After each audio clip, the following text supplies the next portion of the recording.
What happens when you discover your dead father is actually alive? I don't know if this makes me an asshole, but I destroyed my mother's life after she faked my father's death for 10 years. And honestly, I'd do it again.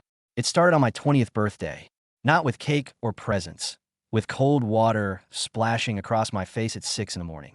Time to man up and move out. I jerked awake, gasping, water dripping into my eyes.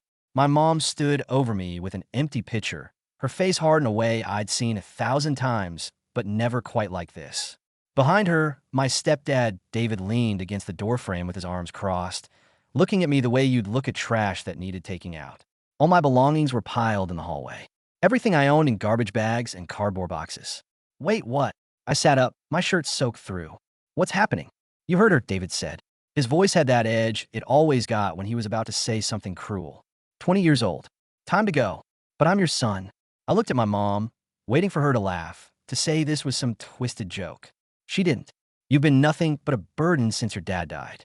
Her voice was flat, rehearsed, like she practiced this speech. Wasting our money on therapy sessions, crying about your nightmares. We kept you fed and housed for 20 years. That's more than most people would do. The last thing David said before closing the door, at least your dad had the decency to die in Afghanistan. That message broke me, until a homeless shelter counselor looked at my intake form and went pale. Liam, she said, your father didn't die in Afghanistan. He's been in a VA psychiatric ward for 10 years. 20 minutes from here. The full story is on the channel. Link in description.